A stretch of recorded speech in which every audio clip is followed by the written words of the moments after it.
It's 109 degrees here at the opening date of Lollapalooza. Excitement is running high too, and earlier we caught some of the artists' anticipation during their sound check. Well, I hope it all does this. It might go like that, but I hope it does that. And that's the bad thing about Heat, is like about the third song, you have to realize, am I going to try to keep the show up and maybe pass out or die, or try to sustain? So that's the only thing we get nervous about, is surviving these sets. Even if there was not one band that I wanted to see, as a consumer, I would go see it just because it'd be fun. And there's rarely outdoor shows like this where you could potentially have a lot of fun. Trent and the band are very sorry about what happened, but happened, and they're dealing with it the best they can. They just couldn't go on with that show, so we'll be back in a little bit with the rest of the program. I guess what happened is a lot of our equipment in the back was sitting in the sun for quite a long time, baking in the desert heat. And since we are an electronic-based kind of band, when the main part of your sound becomes ruined and melted, which I think is what happened, it was cutting out and just becoming a nightmare.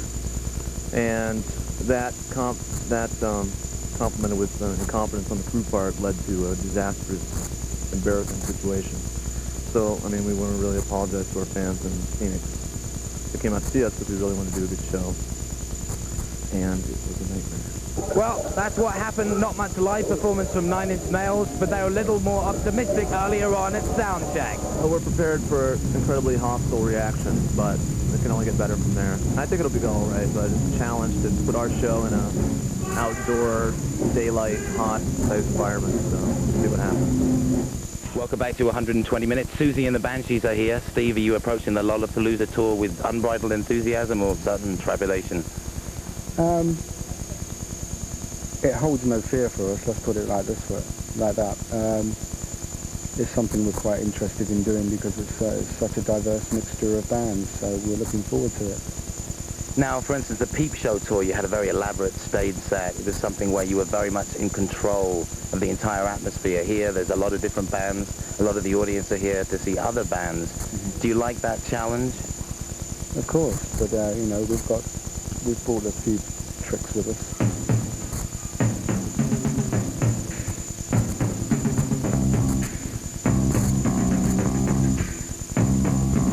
Lollapalooza is not just music. Do you think this is a way that music and politics can be mixed?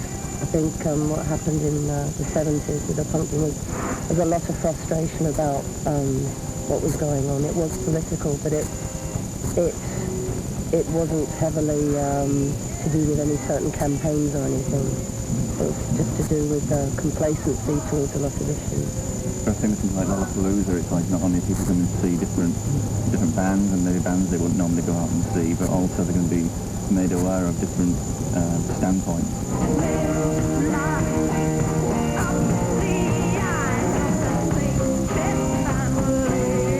Nobody wants music to be just saccharine. It always should have an edge, whether it be something that points you in a direction of a certain piece of art or a certain issue. It's one and the same. You can't take the thing away from music. It's there because young people who are into music are also into most of these issues anyway.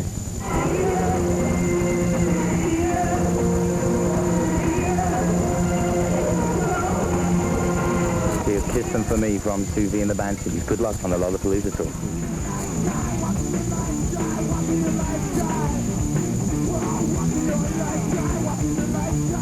Coming up, Jane's Addiction live and on video. The Rollins band just left the stage, a very powerful set here at the opening date of Lollapalooza. Are you happy with it?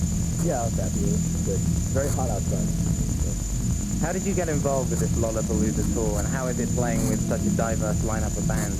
The way we got on the tour was we were on tour with Jane's Addiction in the Midwest, and one night their management asked if we would like to be on the tour, and we jumped at it. Who wouldn't? And so we're on the tour, and so far so good. We'll see what it's like playing with a bunch of bands. I figure it'll just be a good time. So I've met a few of the bands, and I've seen a few, by going to their gigs as fans. So yeah, it'll be fine. I think good time. Now, since you disbanded Black Flag, you formed the Rollins band, but you're also in a project called Wartime. Can you fill us in on that? Yeah, Wartime is over with for now. And what Wartime is two guys, me and the bass player in the Rollins band, a fellow named Andrew.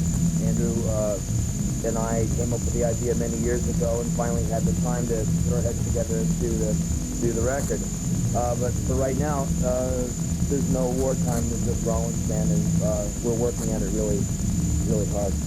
Okay, well, we're going to check out a clip you made as part of Wartime. This is The Whole Truth. Henry, good luck on the rest of the tour. Thanks. Sure is a beautiful day out here.